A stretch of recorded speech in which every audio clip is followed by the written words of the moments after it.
talk about, I guess you could call it more the spiritual side of being a doctor and working with patients, but the human body itself. What fascinates you most about our bodies?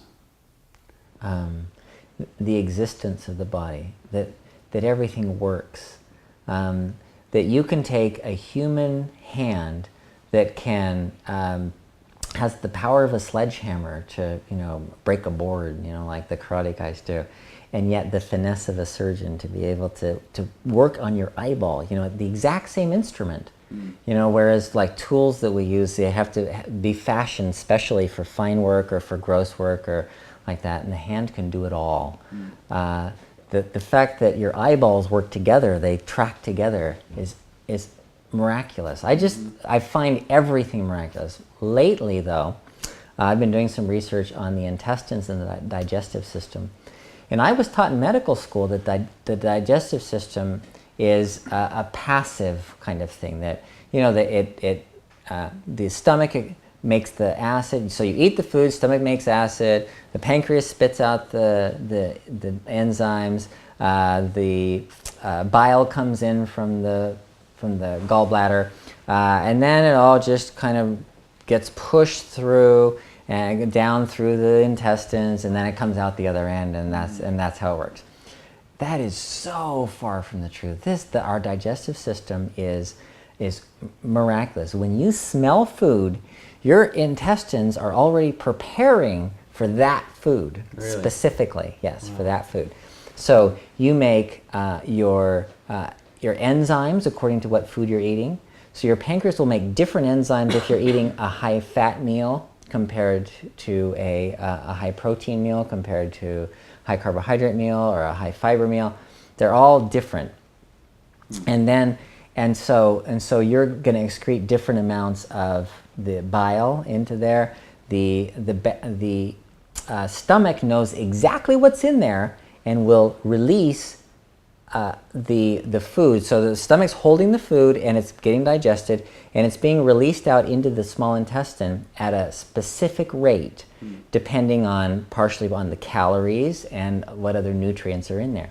And then this food goes down, and there are certain areas that absorb certain nutrients. It's not like they all get absorbed everywhere. So let's say you have like vitamin B12, and you ate something, some meat or something that has vitamin B12. So it binds in the stomach to something called intrinsic factor. That holds on to it and allows it to be absorbed. And that goes down to the small intestine. And let's say you're deficient in vitamin B12. You have the B12 there, and then you have, and you go, oh, there's the B12. So the intestines push the food down to the distal ileum, this small area. It's only like 18 inches, where you can absorb that. And it will go backward and forward until it's all gone. And then it'll move it on down the line. Wow. It is amazing. This is not a passive, this is active. In fact, there's more nerve tissue in your intestines than there is in your brain. And this is an active, intelligent system. So, well, that's interesting, because most people don't know this about me, but I had Hirschprung's disease when I was a baby, and so they had to remove about a third of my colon, yeah. Which I've always wondered, like, does that mean I don't have, do I not absorb my nutrients as much? Or, I mean, I don't notice any side effects, and the doctors fix me up pretty good, but it's interesting to hear about that.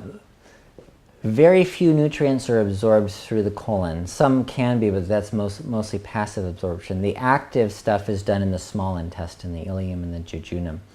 In the colon is where primarily all of the fluids that have been excreted. Most people don't know it, but you're excreting gallons of fluid into your, and you don't have that much, but liters of fluid are being excreted into your intestines as you're digesting this food. It's not just this hard bolus of food that's being moved down. It's being mixed in with liquid. Well, then it goes down into the large intestine and it's absorbed. And so if you had any like diarrhea problems from short gut syndrome where you didn't have enough colon, but obviously you have enough colon to reabsorb those fluids.